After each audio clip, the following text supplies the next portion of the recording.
Hello everyone, we are Team 14 and we are here to present our seminar on topic Inconel alloys for high temperature gas turbine applications. Let's begin with the problem statement. Gas turbines operate under extreme conditions, which are temperature can exceed 1000 degrees Celsius, repeated heating and cooling during startup and shutdown. High pressure when combined with heat puts significant mechanical stress on components. The oxygen-rich high-temperature environment promotes oxidation of metal surfaces. Material may deform slowly over time under high-temperature stress, and due to thermal cycling, material may get weakened. The motivation behind choosing our topic is superalloys appear as indispensable materials in areas where engineering alloys are used today. Nickel-based superalloys have become indispensable materials for the aviation industry. Nickel-based superalloys show good strength and good grip behavior even at high temperatures, which is up to about 650 degrees Celsius. One of the biggest reasons for the production of the turbine blades in the front of aircraft engines from nickel-based superalloys is good resistance even in variable temperature conditions, toughness, and good grip properties. While the Inconel 718 alloy gives these strength properties, precipitation hardening mechanism is utilized. Hi, I'm here to make you realize that Inconel 718 is overpowered, and I will do that by comparing it to the one and only Wolverine. Uh, sorry, Wolverine. Now, let's consider different metrics and see how Inconel fares against this comic superhero. First up, creep resistance. Let's see what Wolverine's got.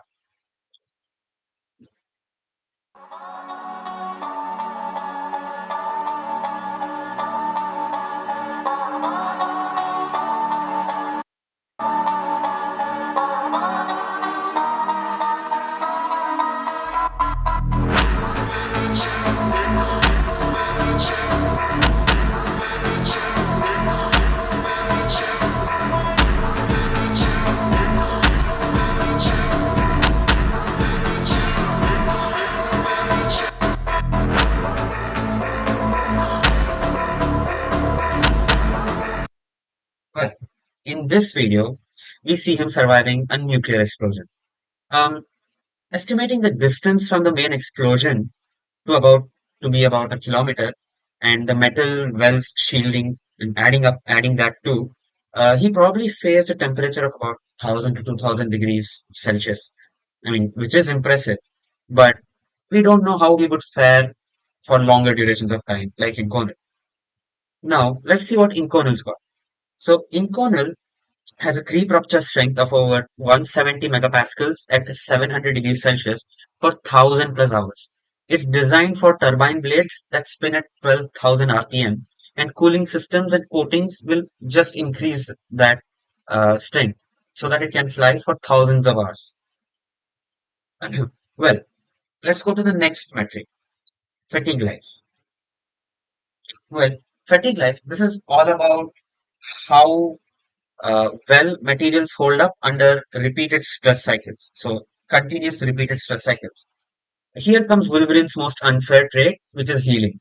Well, this is basically infinite fatigue life. He's like a material that regenerates every cycle. Iron 718 is not too bad either. Turbine discs and blades survive tens of thousands of flight cycles at temperatures that make steel cry. With proper design, these parts last for years in service without cracking, forming, or even crazy under crazy centrifugal forces. Next up, strength to weight ratio, tensile strength. For your information, Wolverine's skeleton is bonded to adamantium, which is a man-made steel alloy. Adamantium is said to be virtually indestructible. Comics suggest compressive and tensile strengths are off the charts. Here are Iron 718 statistics. Tensile strength, about 1240 megapascals at room temperature, 1030 megapascals of yield strength, which is around 700 megapascals at 700 degrees Celsius, which is great retention. It has a density of 8.19 gram per centimeter cube, which makes it heavier than titanium, but lesser than pure tungsten. So this is why it's perfect for jet engine discs and space hardware. So while Wolverine might be unstoppable because of his overpowered healing, Iron 718 also hits near fictional numbers in real life, even at such high temperatures. Last round,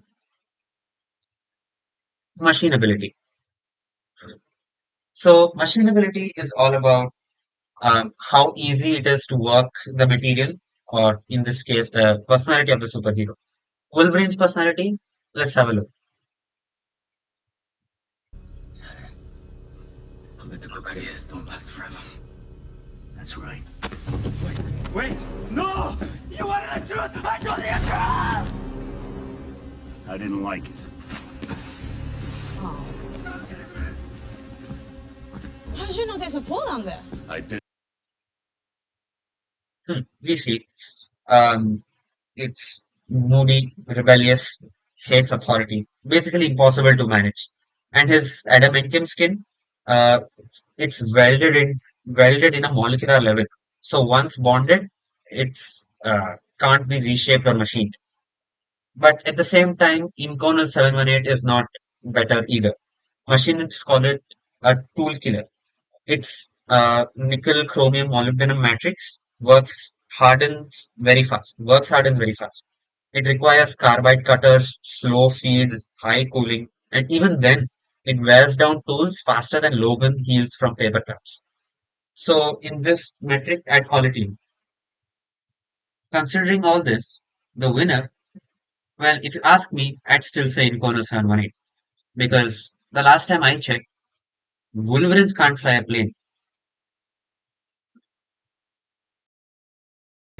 Now let's talk about some properties of Inconel that inspire engineers to use it for manufacturing gas turbine engine components. Key application characteristics of Inconel include high temperature strength. Turbine blades spins at an astonishing speed while being blasted by hot gases that are coming out from the combustion chamber. To withstand all of this, engineers turn towards Inconel. Inconel holds strong beyond 1000 degrees Celsius. That's a huge difference in the world of aviation. You can also maintain its mechanical strength and shape at high temperature inside the combustion chamber. Oxidation and corrosion resistance. When heated, Inconel forms a thick, stable oxide layer that protects the metal surface from further attack. This is crucial as the fuel gases and the air mixture in the combustion chamber can contain corrosive chemicals. This can weaken the material and probably lead to degradation of it. So, this stable oxide layer acts like a self-healing shield that kicks in when it's needed the most. Inside a jet engine, metals face extreme conditions where many would soften, deform, or crack. Two critical challenges are creep and thermal fatigue.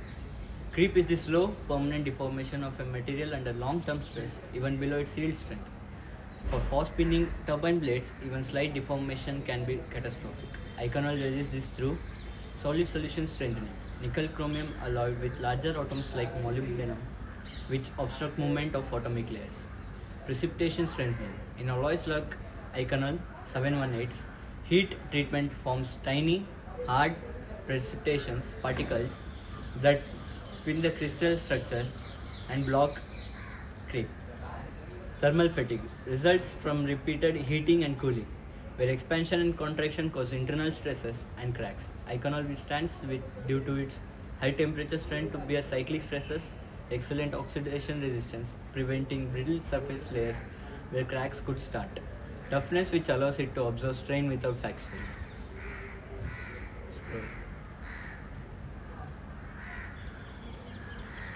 Height strain to weight ratio. Weight is critical in aerospace. While Iconol is denser than aluminum or titanium, its strength at extreme temperature allows engineers to design thinner, lighter parts that still survive the harshest engine conditions. Using weaker metals would require bulkier components to maintain durability. With Iconol, the result is a net weight reduction, improved fuel efficiency, and enhanced engine performance, making it the preferred choice in the hottest zones of jet engines. Welding and fabrication. Specific Inconel alloys like Inconel 625 are known for their good weldability and fabricability. This allows for construction of complex engine components and makes repair more feasible. Atomic structure. Because of the way the nickel and chromium atoms interact, Inconel forms a stable crystal structure even at extreme temperature. This gives it what's called high creep resistance, meaning it doesn't stretch or deform under stress and heat over time. Inconel properties can be tweaked by adjusting its composition. For example, in 625 has higher levels of chromium and molybdenum for corrosion resistance, whereas in 718 has different balance of elements. including higher aluminum and titanium that contribute to its greater strength. So the next time you're flying through the sky, take a moment to appreciate the engineering marvel under the wing. Jet engines are a blend of raw power and precise science, and in the heart of all of it is Inconel, quietly withstanding heat, pressure, and time. Without it, we wouldn't be flying as fast, as far, or as safely as we do today. It is the invisible backbone of the modern aviation and a proof that sometimes the toughest heroes are the ones we never see. Inconel alloys are not just about aircraft engines. Let's see how these Inconel alloys are being used today in nuclear and chemical power plants. Inconel alloys are important in nuclear power because they resist rust. This helps parts last longer. These alloys stay strong in high heat, which is needed for fuel rods and heat exchangers. Inconel alloys block harmful radiation, keeping nuclear systems safe for people and nature. In chemical power plants, Inconel material has high strength under 650 degrees Celsius and is suitable for chemical plant components. Inconel 601 has excellent oxidation resistance at elevated temperatures and high resistance to carbonization. It is good for high temperature organic chemical plants. Anywhere there is heat or corrosion or pressure, Inconel is likely involved. Its versatility makes it valuable in industries where safety and performance are non-negotiable. So far we have seen how Inconel performs today, but what about tomorrow? Let's go through the few key future directions. Nickel-based superalloy is very useful in manufacturing of aero engine turbine blades due to satisfactory performance at elevated temperatures. It has a diversified scope in the application of aero engine parts. Continuous effort is going on in alloying various elements in nickel so as to make it a high heat resistant alloy. The more it is the high heat resistant alloy, the more it will be useful in aero turbine blade applications. Again, heat treatment of nickel-based alloy proved to be beneficial in emerging the shape of grains, which in turn can improve the properties. So the inclusion of various elements in the alloy and the heat treatment can improve the performance of the alloy. In addition, a special melting process should be invented which can control oxidation, grain formation, etc. 3D printed aero turbine blade can be repaired and replaced. So special attention is being taken to manufacture aero turbine blade by 3D printing technique, though it has been a challenging factor till now.